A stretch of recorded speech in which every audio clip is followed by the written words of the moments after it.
Morning guys, আমি মৌসুমি আর happy with মৌসুমি ব্লগে তোমরা সবাইকে অনেক অনেক শুভেচ্ছা, অনেক অনেক ভালোবাসা জানিয়ে শুরু করলাম আমার আজকের ব্লগ।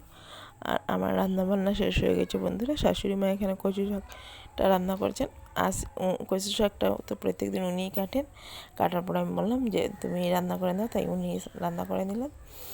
আর আমাদের খাওয়া দাওয়া হয়ে গেছে, ঘরটা ঝেড়ে নিচ্ছি আমি। প্রায় এক সপ্তাহ হয়েছে বন্ধুরা ঘরটা ঝেড়েছি, বেশি দিন হয়নি, কিন্তু ঘরে অনেক জালি জমে গেছে। দুদিন যেতে না যেতে ঘরের মধ্যে অনেক জালি জমে যায়, তাই আবার ঘরটা ঝাড়ছি।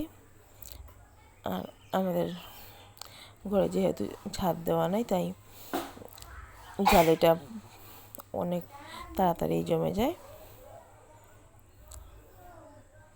আর আমি চেয়ারের উপরে উঠে উঠে ঝাড়ছি, কারণ হলো আমাদের ঘরটা অনেক উঁচু, নিচে থেকে লাগান পাওয়া যায় না। যতটুকু লাগাতে পাওয়া যায় অতটুকু তো নিচে থেকে ঝাড়লাম, আর তারপরে আমি এই চেয়ারের উপরে উঠেই ঝাড়লাম।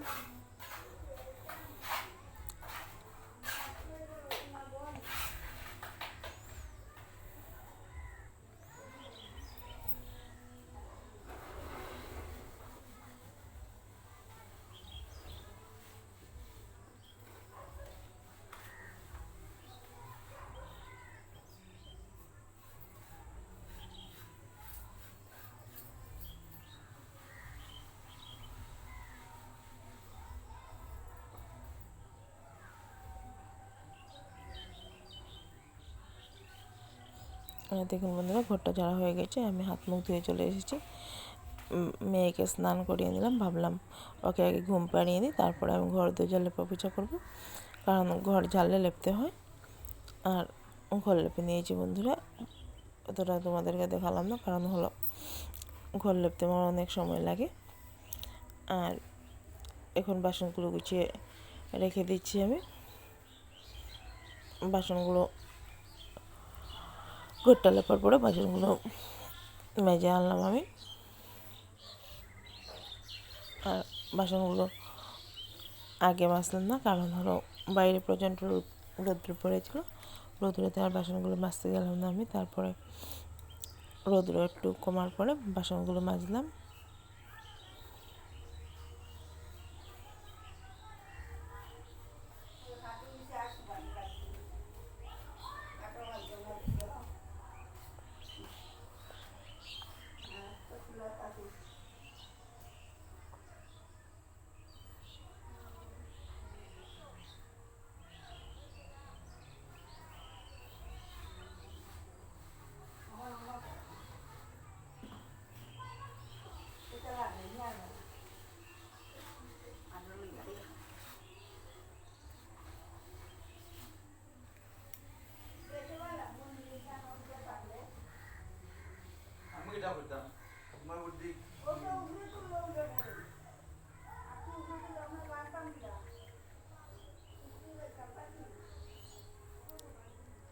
আর অনেকটা বাসন গুছাতে অনেকক্ষণ লেগে যাচ্ছে বন্ধুরা।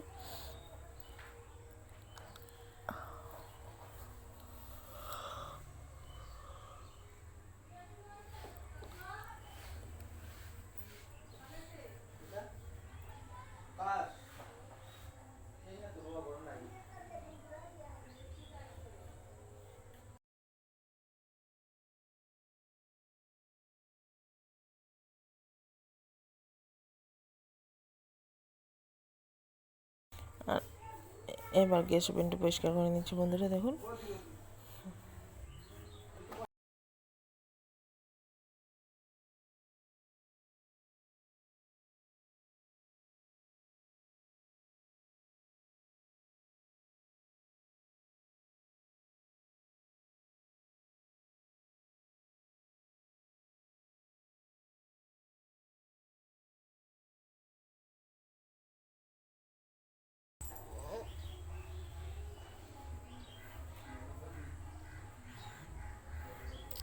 গ্যাস ওভেনটা আমার পরিষ্কার করা হয়ে গেছে। এখানে মুছে দিলাম।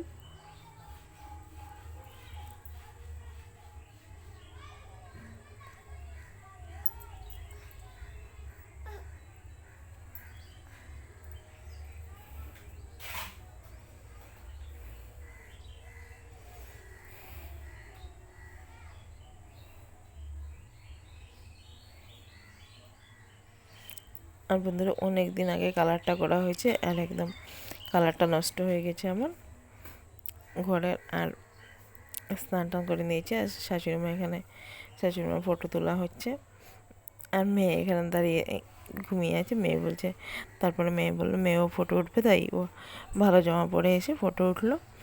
আর এখন বন্ধুরা সন্ধ্যা হয়ে গেছে। সন্ধ্যার সময় আমি মেয়েকে পড়তে নিয়ে বসেছি আর ও পড়তে বসেছে। ওর কাকু লিচি নিয়ে এসেছে, তাই ও লিচি খাচ্ছে। আর মেয়েকে অল্প পড়ানোর পরে আমি এখানে রান্নাটা বসিয়ে দিয়েছি। এখানে ভাতটা আমার প্রায় হয়ে গেছে, ভাতটা মার ঝোলালেও হয়ে যাবে। আর এদিকে তরকারিটা দেখুন বসিয়ে দিয়েছি।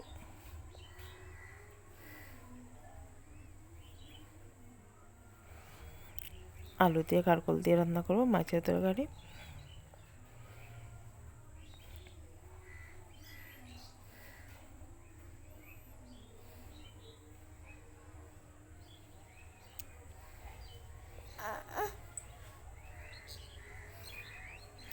আর দেখুন বন্ধুরা পেঁয়াজটা বেঁচে টেনে নিলাম, যেহেতু মাংস হবে। আর আদা রসুনের পেস্ট আনিয়েছিলাম দেওয়ার, তাই আর আদা রসুনটা বাটলাম না। আর এদিকে পেঁয়াজ রসুনের পেস্ট দিয়ে দিলাম মাছ তরকারি।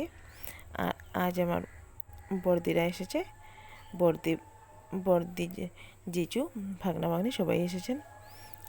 আর আমার শ্বশুরমশাই আর বড়দি মাংস খান না, তাই ওনাদের জন্য মাছটা রান্না, আর আমাদের জন্য দেখুন মাংস রান্না করে নিয়েছি। আর এখানে আমি সবাইকে খেতে দিয়ে দিয়েছি ভাত।